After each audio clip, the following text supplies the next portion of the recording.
বাংলাদেশ কি ঋণের চাপে ডুবে যাচ্ছে? সরকার পরিবর্তনের সাথে কি ঋণের পরিমাণও হঠাৎ করে বেড়ে যায়? একটা সরকার গেলে আরেকটা সরকার এলে অর্থনীতির আসল চিত্র কতটা বদলায়? আজ আমরা আবেগ দিয়ে নয়, রাজনৈতিক স্লোগানও নয়, বরং সরকারি নথি, বাজেট প্রতিবেদন, আন্তর্জাতিক আর্থিক প্রতিষ্ঠানের তথ্য এবং অর্থনৈতিক বিশ্লেষণের মাধ্যমে জানব বাংলাদেশের প্রকৃত ঋণের পরিস্থিতি। এই ভিডিওতে থাকছে শেখ হাসিনা সরকারের শেষ সময় ঋণের হিসাব, অন্তর্বর্তী সরকারের সময় আর্থিক অবস্থা, দেশীয় ও বৈদেশিক ঋণের প্রবৃদ্ধি এবং ভবিষ্যতে বাংলাদেশের অর্থনীতির সম্ভাবনা ও ঝুঁকি। 2024 সালের রাজনৈতিক পরিবর্তনের মধ্য দিয়ে একটা অন্তর্বর্তী প্রশাসন গঠিত হয়।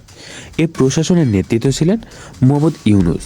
তিনি নির্বাচিত প্রধানমন্ত্রী ছিলেন না, বরং একটা অস্থায়ী প্রশাসনিক কাঠামোর প্রধান উপদেষ্টা হিসেবে দায়িত্ব পালন করেন। এই সরকারের মূল দায়িত্ব ছিল প্রশাসনিক স্থিতিশীলতা বজায় রাখা, অর্থনৈতিক ভারসাম্য রক্ষা করা এবং নির্বাচনের প্রস্তুতি নেওয়া। এবং এর আগে শেখ হাসিনা সরকারের শেষ পর্যায়ে বাংলাদেশ সরকারি ঋণ দ্বারা আনুমানিক 18 থেকে 19 লাখ কোটি টাকার মতো। সরকারি অর্থ মন্ত্রণালয়ের প্রতিবেদন অনুযায়ী এই ঋণ দুই ভাগে বিভক্ত ছিল: অভ্যন্তরীণ ঋণ এবং বৈদেশিক ঋণ।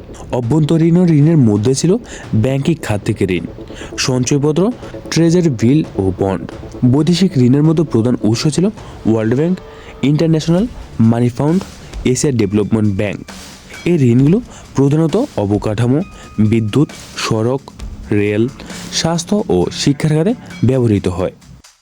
বাংলাদেশের অর্থনীতিতে প্রতি বছর একটা বাজেট ঘাটতি থাকে।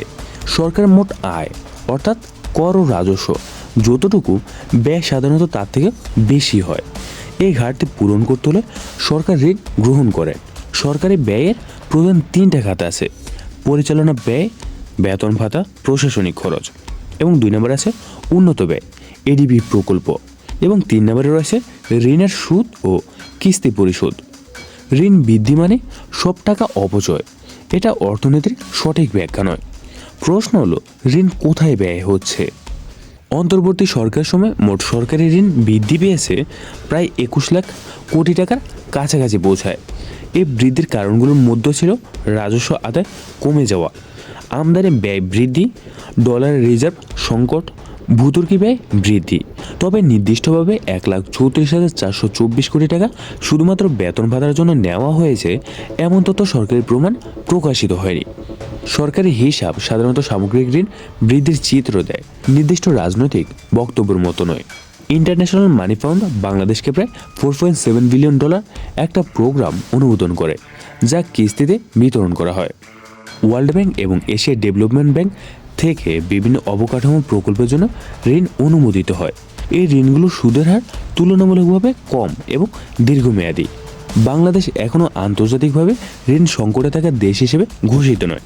ডিপ টু জিডিপি অনুপাত দক্ষিণ এশিয়ার অনেক দেশের তুলনায় এখনও মধ্যম পর্যায়ে। সরকার যখন ব্যাংকিং খাত থেকে বেশি ঋণ নেয়, তখন বেসরকারি খাতে ঋণ সংকট দেখা দিতে পারে। এটাকে অর্থনীতিতে বলা হয় ক্রোডিং আউট ইফেক্ট, অর্থাৎ সরকার বেশি ধার নিলে ব্যবসায়ীরা তুলনামূলকভাবে কম ঋণ পেতে পারে। এর ফলে বিনিয়োগ ও কর্মসংস্থান প্রভাবিত হতে পারে। সমালোচকদের বক্তব্য অনুযায়ী দ্রুত ঋণ বৃদ্ধি ভবিষ্যতে অর্থনীতির চাপ তৈরি করবে। ব্যাংকিং খাতে তারল্য সংকট বাড়তে পারে। পরিচালনা ব্যয় বেশি হলে উন্নত ব্যাহত হতে পারে এবং সরকারের যুক্তিমতে উন্নয়নের জন্য ঋণ প্রয়োজন। অবকাঠামো বিনিয়োগ ভবিষ্যতে আয় বাড়াবে। আন্তর্জাতিক সংস্থার ঋণ এখনও সহনীয় পর্যায়ে। বাংলাদেশের অর্থনীতির সামনে বড় প্রশ্নগুলো হলো: কর আদায় বাড়ানো যাবে কিনা, রপ্তানির বৈচিত্র্য বাড়ানো সম্ভব হবে কিনা, ব্যাংকিং খাতে সংস্কার হবে কিনা, রাজনৈতিক স্থিতিশীলতা বজায় থাকবে কিনা। ঋণ নিজেই সমস্যা নয়, সমস্যা হলো ঋণের ব্যবহার ও ব্যবস্থাপনা। বাংলাদেশ একটা উন্নয়নশীল দেশ হিসেবে অবকাঠামো ও সামাজিক খাতে বিনিয়োগ করেছে। এই বিনিয়োগের বড় অংশই ঋণ নির্ভর। শেখ হাসিনা সরকারের সময় ঋণ বেড়েছে, অন্তর্বর্তী সরকারের সময়ও ঋণ বেড়েছে। এটি একটা ধারাবাহিক অর্থনৈতিক ব্যবস্থা। রাজনৈতিক বক্তব্যের বাইরে এসে দেখা দরকার, ঋণ কি উৎপাদনশীল খাতে যাচ্ছে নাকি শুধু পরিচালনা ব্যয়ে শেষ হচ্ছে। বাংলাদেশের ভবিষ্যৎ নির্ভর করবে সুশাসন, আর্থিক সংস্থা এবং দক্ষ ব্যবস্থাপনার উপর।